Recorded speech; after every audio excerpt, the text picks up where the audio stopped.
Good morning. We are extremely pleased that you are here. It is good to come together for the purpose of co-creating. Do you agree? Yes. You are knowing what you are wanting. Yes. You are enjoying the expansion of your desire. Yes. You like the feel of wanting. Wanting meaning desiring. You like that feeling? If you do, then you have figured some things out that will serve you very well.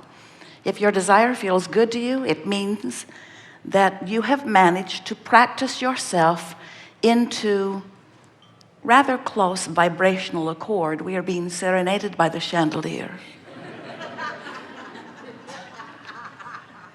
You have brought yourself into very close vibrational accord with the vibration of your desire.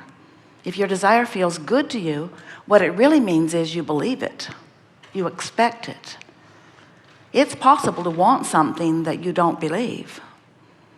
And when you focus upon a desire and you do not believe it, then when you focus upon that desire, you don't feel good. Does that make sense to you? It would only make sense to you if you are consciously aware that this is a vibrational universe and that you are a vibrational being and that your emotions are your vibrational indicators. It would only make sense to you if you understood that when you focus upon something like a desire, that it activates a vibration within you. And anytime you activate a vibration of desire, how you really feel about it is activated too. So there is this constant vibrational feedback that is reflected to you or fed back to you through your emotions. So when you focus upon a desire and you feel exhilaration about it, you like thinking about it, you like planning about it, you like scripting about it, you like talking about it, you like planning for it, or you like just being inside the idea of it. When you have a desire that feels like that, that means you've practiced the frequency of the desire long enough that that frequency is your normal frequency relative to that subject. So that means there's no resistance within you, resistance that you feel by negative emotion, but resistance that is absent when you have positive emotion. So in the absence of resistance, that means that you are offering such a pure, clear, singular signal relative to your desire that it is ready to manifest. That's what that feeling of passion or exhilaration is. It means on the way. It means moving in the direction of. It is the appreciation of this wonderful thing that you're focused upon. There are many people who feel emotions, in fact, all do, but have no idea that the emotion that they are feeling is their vibrational feedback, letting them know about where they are on a subject. And yet it is so important because you want to and you can. You want to, we know you do. You want to and you can. We know you want to and you can. You want to train your frequency into harmony with your desire. Really, you do. Because to want and not believe not only feels awful, it will keep what you want from ever manifesting. Now, we want to help you to realize that things don't have to manifest before you can feel good. But our physical human friends don't usually like to hear that from us because they think that it is our attempt to get you to just accept the unmanifested life and deal with it. In other words, we know the lover you want is not yet in your bed, but if you will be happy anyway, and that's where we lose large segments of the population. because they don't want to be happy without the manifestation of something that they want. And we say, really you do? And they say, really we don't. We say, really you do. You do want to be happy, and we know that because we know that everything you want, no matter what it is, a relationship, a material object, a pile of money, a situation, a circumstance, an event, every single thing you or anyone wants or has ever wanted is because you think you will feel better in the having of it. So if we can convince you that you have the ability to feel good even in the absence of the manifestation, we are very careful about those words. You can feel good in the absence of the manifestation, but you can't feel good in the absence of the vibration that matches the desire. And that really is where deliberate creation kicks in. Because if you get it that you cannot feel bad about something you want and ever manifest it, you cannot feel the absence of something wanted and attract the presence of it. But you can attract the presence of it even in the absence of it by not feeling bad in the absence of it. That was very clever. Did you get it? But what trips most people up is they are so accustomed to responding to the reality of what is. So if something good is happening, they have a good feeling response. But if something is missing, then they have a bad feeling response. And then they wonder why what they want won't come. And we say, you hold all of the power to your attraction. You have the ability to practice yourself into a frequency that attracts what you want. Just like you have the ability to practice yourself into a frequency that detracts what you want. Because law of attraction is matching your vibration. Now, most of you have a sort of mixed bag. Some things it's easy for you to feel good about, some things not so easy. But we want you to notice, over the next days especially, that you do spend more time than is really good for you responding to the current conditions, which means you're letting the current conditions train your vibration. And think about what that means. If what is what you focus on, and what you focus on is what you practice, and what you practice is the frequency that you offer, and what you offer is what you get back, isn't it sort of a cycle that you might want to consider breaking?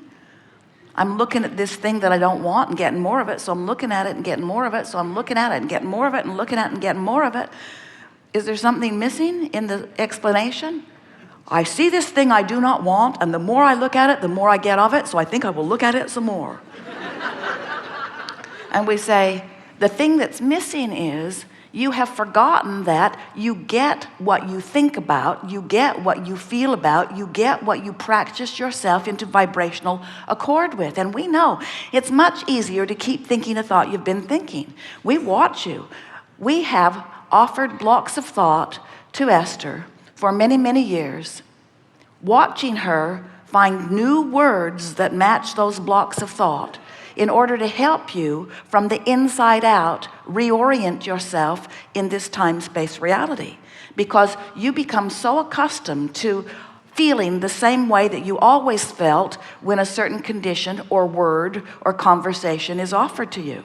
It's just easier to keep offering the vibration that you've been offering, even if it brings back to you something that you don't want.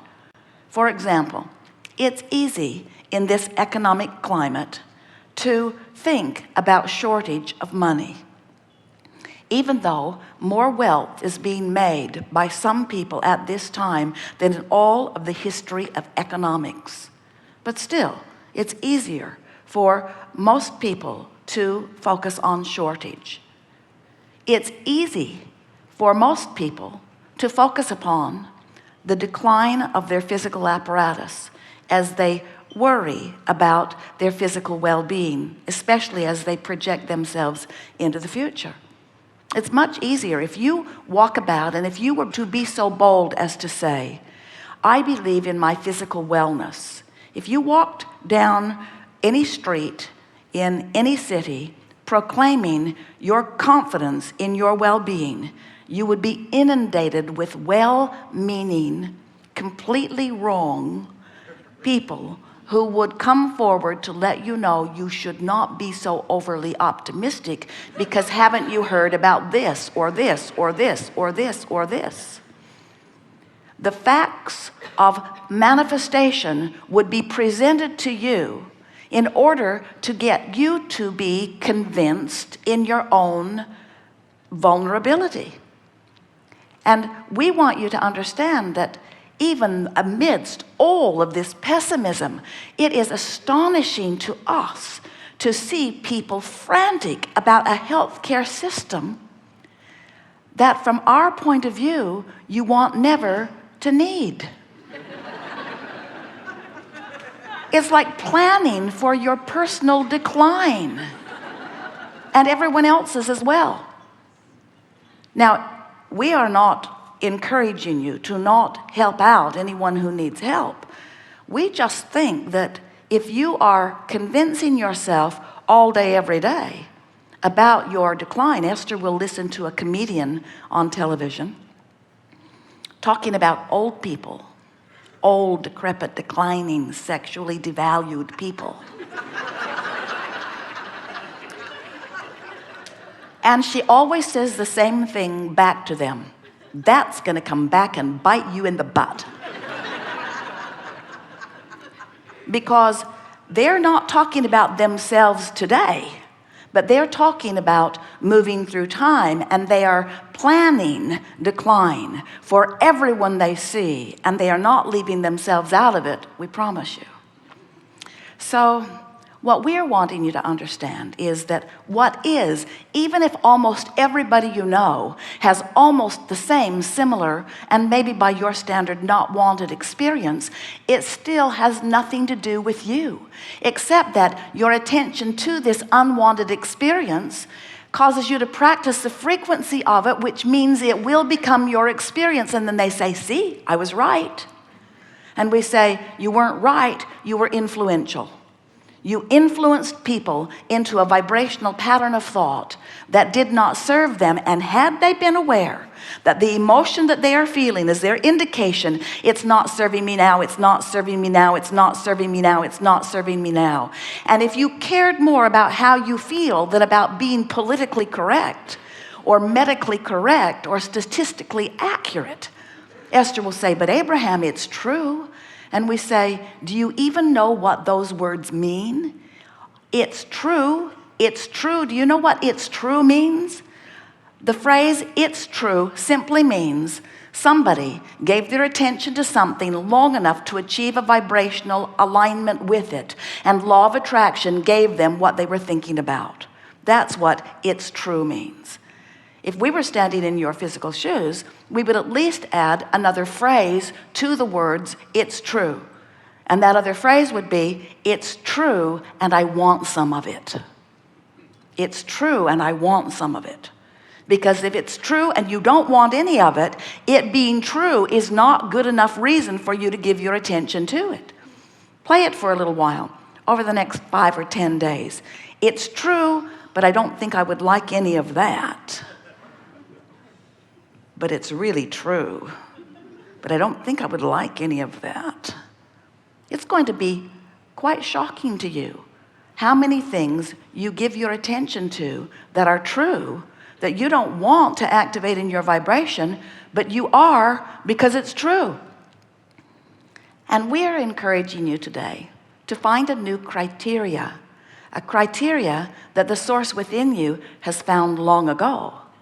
The criteria to give your attention to something is, does this that I'm holding as my object of attention resonate with the true core of my being? In other words, does it feel good when I think about it?